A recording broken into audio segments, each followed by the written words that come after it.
നമ്മുടെ paper scale ഒന്ന് clear ആയിട്ടില്ല എന്ന് പറയുന്ന കുട്ടികൾക്ക് വേണ്ടിയിട്ടാണ് ഈ വീഡിയോ കേട്ടോ. അപ്പോൾ എല്ലാവരും ഇത് കാണുക, കണ്ട് മനസ്സിലാക്കുക. ഇതാണ് പേപ്പർ സ്കെയിൽ, എല്ലാവരുടെ കയ്യിലുണ്ടാവുമെന്ന് വിചാരിക്കുന്നു. ഇല്ലാത്ത കുട്ടികളും ഉണ്ടാവും. അപ്പോൾ ഇത് നമുക്ക് നിങ്ങളുടെ അടുത്ത് ഇപ്പോൾ വാങ്ങാനായിട്ട് പറഞ്ഞിരുന്നത് നമ്മുടെ റെക്കോർഡ് ബുക്കിൽ നിങ്ങൾക്ക് വരയ്ക്കാനായിട്ട്, കൺസ്ട്രക്ഷൻ വരയ്ക്കുന്നത് നമ്മൾ ഈ ഒരു സ്കെയിലിലെ മെഷർമെൻറ്റ് അനുസരിച്ചാണ്. അല്ലാതെ വെറുതെ നമ്മൾ സ്കെയിൽ വെച്ച് യൂസ് ചെയ്ത് വരയ്ക്കുന്നതല്ല. ഈ ഒരു മെഷർമെൻറ്റ് അനുസരിച്ച് വരയ്ക്കുമ്പോഴാണ് നമുക്ക് പെർഫെക്റ്റ് ആയിട്ട് എങ്ങനെയാണ് ഒരു ഡ്രസ്സ് കട്ട് ചെയ്യുന്നത്, ക്ലോത്തിൽ എങ്ങനെ കട്ട് ചെയ്തെടുക്കുന്നതിൻ്റെ മിനി വേർഷൻ നമുക്ക് റെക്കോർഡ് ബുക്കിൽ വരച്ചെടുക്കാൻ സാധിക്കും. ഓക്കെ, അപ്പോൾ അതിൻ്റെ പ്രിപ്പോർഷൻസ് കറക്റ്റ് ആവാൻ വേണ്ടിയിട്ടാണ് നമ്മുടെ ഈ ഒരു പേപ്പർ സ്കെയിൽ യൂസ് ചെയ്യാൻ പറയുന്നത് കേട്ടോ. ഓക്കെ, അപ്പോൾ ഈ പേപ്പർ സ്കെയിലിൽ 2 ഭാഗമുണ്ട്. ഈ പേപ്പർ സ്കെയിലിന് ഓൾറെഡി നമ്മൾ ട്രയാങ്കിൾ കാർഡ് സ്കെയിലും എന്നും കൂടെ പേരുണ്ട് കേട്ടോ. അതിൻ്റെ പേര് അതാണ്, കണ്ടോ, ട്രയാങ്കിൾ കാർഡ് സ്കെയിൽ എന്നാണ്. അപ്പം ഇതിൽ 2 ഭാഗങ്ങളുണ്ട്.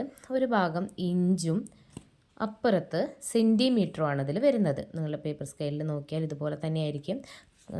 ഒരു ഭാഗത്ത് ഇഞ്ചും ഒരു ഭാഗത്ത് സെൻറ്റിമീറ്ററുമാണ് വരുന്നത് കേട്ടോ.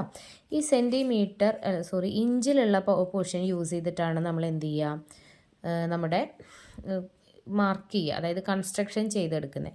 നമ്മൾ ചെയ്യുന്ന വർക്ക് ഇപ്പോൾ നമുക്കൊരു കർച്ചീഫാണ് നമ്മൾ ചെയ്തതിന്, അതിൻ്റെ കൺസ്ട്രക്ഷൻ ചെയ്തെടുക്കുന്നത്, വരച്ചെടുക്കുന്നത് നമുക്ക് ഇഞ്ച് വെച്ചിട്ടാണ്. കാരണം ഇഞ്ചിലാണ് നമ്മൾ മെഷർമെൻ്റ് എടുത്ത് ചെയ്യുന്നത് അല്ലേ. അപ്പോൾ അതുകൊണ്ട് നമുക്ക് ഇഞ്ചിൽ തന്നെയാണ് ഈ ഒരു പേപ്പർ സ്കെയിൽ, ഇഞ്ചിൻ്റെ പോർഷൻ തന്നെയാണ് നമ്മൾ വരയ്ക്കാനായിട്ട് യൂസ് ചെയ്യുന്നത്. ഇതിൽ നമുക്ക് 3 ഭാഗങ്ങളാണ് ഉള്ളത്. 1/6, 1/5, 1/4 ഇങ്ങനെ 3 ഭാഗങ്ങളാണ് ഈ ഒരു പേപ്പർ സ്കെയിലുള്ളത് കേട്ടോ. നിങ്ങളുടെ പേപ്പർ സ്കെയിൽ നോക്കിയാൽ നിങ്ങൾക്ക് കാണാൻ സാധിക്കും. ഇതിൽ 3 ഭാഗം നമ്മളൊരു പിക്ക്, അതായത് ഇപ്പോൾ ഒരെണ്ണം ഒരു വർക്ക് ചെയ്യുമ്പോൾ അതിൻ്റെ വരച്ചെടുക്കുന്ന സമയത്ത് ഇതിലേതെങ്കിലും ഒരു ഭാഗം വെച്ച് ആണ് വരയ്ക്കേണ്ടത്. അതായത് ഇപ്പോൾ കർച്ചീഫിനെ നിങ്ങൾ ചെയ്യാമെന്ന് വിചാരിക്കൂ. അത് കൺസ്ട്രക്ഷൻ ചെയ്യുന്ന സമയത്ത് ഈ ഒരു ഭാഗം വെച്ച് 1/6 വെച്ചാണ് വരയ്ക്കുന്നത് എങ്കിൽ ഫുൾ ആ ഒരു കർച്ചീഫ് നമ്മൾ എന്ത് ചെയ്യണം, ഈ 1/6 എന്നുള്ള ഒരു ഭാഗം കൊണ്ട് തന്നെ വരച്ചെടുക്കണം. ഓക്കെ, അപ്പോൾ അതിപ്പോൾ ഞാൻ ജസ്റ്റ് കാണിച്ചു തരാം, അപ്പോൾ നിങ്ങൾക്കൊരു ഐഡിയ കിട്ടും കേട്ടോ.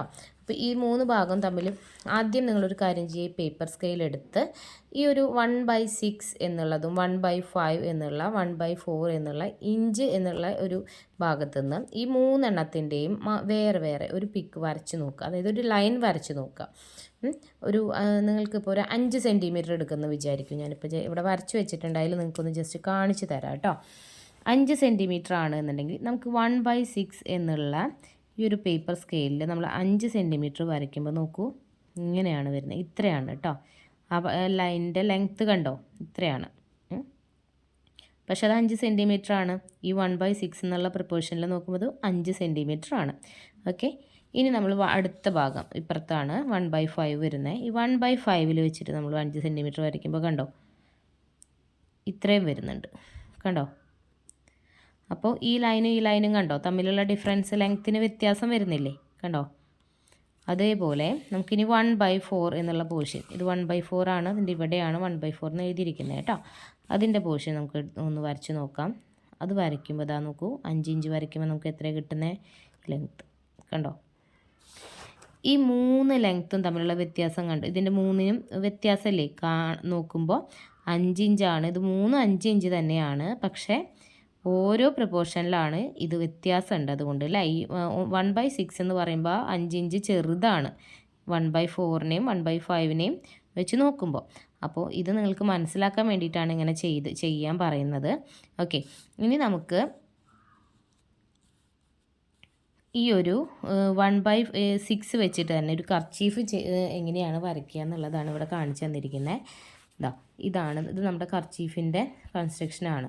നമ്മൾ 10 ഇഞ്ചിലാണ് അല്ലേ കർച്ചീഫ് കട്ട് ചെയ്യാനായിട്ട്, ക്ലോത്ത് എടുക്കാനായിട്ട് പറഞ്ഞിരുന്നത്. 10 ഇഞ്ചിൽ കട്ട് ചെയ്തെടുക്കാനാണ് പറഞ്ഞിരുന്നത്. അപ്പോൾ ഒരു ക്ലോത്തിൽ നമ്മൾ ആദ്യം എന്ത് ചെയ്യുക, ആദ്യം നമ്മളൊരു 1/6 അല്ല വരുന്നത്. ഓക്കെ, കണ്ടോ, 1/6 നമ്മളൊരു 10 ഇഞ്ച് കണ്ടോ, കറക്റ്റ് 10 ഇഞ്ചിൽ നമ്മൾ അടയാളപ്പെടുത്തിയിട്ട് ഒരു ലൈൻ നമ്മൾ വരച്ചു കൊടുക്കണം ആദ്യം. അതിന് ശേഷം ഈ ലൈൻ നമ്മൾ വരച്ചിട്ടില്ല എന്നുണ്ടെങ്കിൽ ഒരു സൈഡിൽ നമുക്ക് 10 ഇഞ്ച് അടയാളപ്പെടുത്തിയാൽ മാത്രം മതിയാവും അല്ലേ. ഇവിടെ ഒന്ന് മാർക്ക് ചെയ്യുക, എന്നിട്ട് അതുപോലെ ഇവിടെയും മാർക്ക് ചെയ്യുക. 10 ഇഞ്ച് എവിടെ സ്റ്റാർട്ട് ചെയ്യുന്നത്, ഈ 2 പോയിൻ്റ് ഒന്ന് മാർക്ക് ചെയ്തതിന് ശേഷം ഈ ഒരു പോയിന്റിൽ നിന്ന് ഇങ്ങോട്ട് 10 ഇഞ്ച് നമ്മൾ നോക്കുക. എങ്ങനെയാണ് നമ്മൾ ക്ലോത്തിൽ മാർക്ക് ചെയ്ത് അതേ മെത്തേഡിൽ തന്നെയാണ് നിങ്ങൾ കൺസ്ട്രക്ഷനും ചെയ്യേണ്ടത്. ക്ലോത്തിൽ മാർക്ക് ചെയ്യുന്നത് നമ്മുടെ ഓരോ ക്ലാസ്സിലും ക്ലിയർ ആയിട്ട് പറഞ്ഞു തരുന്നുണ്ട്. അത് കണ്ട് മനസ്സിലാക്കിയിട്ട് വേണം നിങ്ങൾ എന്ത് ചെയ്യാൻ, കൺസ്ട്രക്ഷനും ചെയ്യാൻ കേട്ടോ. ഓക്കെ, ഇപ്പോൾ ഇത് 1/6 എന്നുള്ള പോർഷനിൽ ഇവിടേക്ക് നമ്മൾ ഈ ഒരു 10 ഇഞ്ച് ഇവിടെ അടയാളപ്പെടുത്തുന്നു. അതുപോലെ തന്നെ താഴത്ത് ഇവിടെ നിന്ന് ഇങ്ങോട്ട് 10 ഇഞ്ച് അടയാളപ്പെടുത്തുക. അപ്പോൾ അതിന് ശേഷമാണ് നമ്മൾ എന്ത് ചെയ്യുന്നത്, ഇത് രണ്ടും കൂടെ ജോയിൻ ചെയ്ത് കൊടുക്കുകയാണ്. ഇവിടെയും കണ്ടോ, അപ്പോൾ 10 ഇഞ്ച് തന്നെ. അപ്പോൾ ഇങ്ങനെ തന്നെയാണ് ഇതിപ്പോൾ കാണുമ്പോൾ ഇതെങ്ങനെയാണോ നമ്മൾ ക്ലോത്തിലെടുത്ത് അതിൻ്റെ സെയിം മെഷർമെൻറ്റിലാണ് എന്തിരിക്കുന്നത്, നമ്മൾ ഈ ഒരു കർച്ചീഫിൻ്റെ വർക്ക് ചെയ്തിരിക്കുന്നത്, ഈ ഒരു കൺസ്ട്രക്ഷൻ ചെയ്തിരിക്കുന്നത്. മനസ്സിലായോ? അപ്പോൾ ഇതാണ് പേപ്പർ സ്കെയിൽ. അപ്പോൾ ഇതുപോലെ തന്നെ നിങ്ങൾ എല്ലാ വർക്കുകളും ഈ ഒരു പേപ്പർ സ്കെയിൽ വെച്ചിട്ട് തന്നെ ചെയ്തെടുക്കണം കേട്ടോ. കൺസ്ട്രക്ഷൻ ചെയ്യുമ്പോൾ എപ്പോഴും പേപ്പർ സ്കെയിൽ യൂസ് ചെയ്തിട്ട് നമുക്ക് തരുന്ന മെഷർമെൻറ്റ് അല്ലെങ്കിൽ നമ്മൾ ഏത് വർക്ക് ചെയ്യുന്ന ആ മെഷർമെൻറ്റിൽ തന്നെ വരച്ച് വയ്ക്കാനായിട്ട് ശ്രമിക്കുക. ഓക്കെ, പിന്നെ നമുക്ക് പേപ്പർ സ്കെയിലിൽ ചെയ്തിട്ടുള്ള, അതായത് പേപ്പർ സ്കെയിൽ വെച്ചിട്ടുള്ള കൺസ്ട്രക്ഷനും പാറ്റേൺ മേക്കിങ്ങിൻ്റെയും ജസ്റ്റ് ഒരു റെക്കോർഡ് ബുക്കിൻ്റെ ഒരു 2 പേജ് കൂടെ നിങ്ങൾക്ക് പരിചയപ്പെടുത്തി തരാം കേട്ടോ. ഇത് നമ്മുടെ ബിബ് എന്ന് പറഞ്ഞൊരു ഐറ്റത്തിൻ്റെയാണ്. അതുപോലെ ഇത് ജബ്ലയാണ് കേട്ടോ. കണ്ടോ, കൺസ്ട്രക്ഷൻ ഇങ്ങനെയാണ് എഴുതിയിരിക്കുന്നത്. പറഞ്ഞ് മനസ്സിലാവാം. ഇതിപ്പോൾ ഈ ഒരു ജബ്ല എന്നൊരു ഐറ്റത്തിൽ നമ്മൾ ഫുൾ ലെങ്ത്ത് 11.5 ഇഞ്ചാണ് കൊടുക്കുന്നത്. നമ്മൾ എടുക്കുമ്പോൾ അലവൻസും കൂടെ 11.5 ഇഞ്ച് പ്ലസ് 1 അലവൻസ് കൂടെ എടുക്കും. അപ്പോൾ നമുക്കിവിടെ ഒന്ന് നോക്കാം. നമ്മളിവിടെ ചെയ്തിരിക്കുന്നത് 1/4 എന്നുള്ള ഒരു അളവിലാണ് ഇവിടെ ചെയ്തിരിക്കുന്നത്. അപ്പോൾ 1:4 എന്നുള്ള ഒരു ഭാഗം ഇതാണ് 1:4 വരുന്നത്. ഇത് വെച്ചിട്ട് നമ്മൾ എന്ത് ചെയ്യുക, നമുക്കൊന്ന് മെഷർ ചെയ്ത് നോക്കാം. ഫുൾ ലെങ്ത്ത് 11.5 ഇഞ്ചാണ് പറഞ്ഞത് അല്ലേ. 11.5 പ്ലസ് 1 ഇഞ്ച്. അപ്പം നമുക്കിവിടെ നോക്കാം കേട്ടോ. ഇവിടെ 0 ഇവിടെ നിന്ന് ഇതാണല്ലോ ലെങ്ത്ത് വരിക.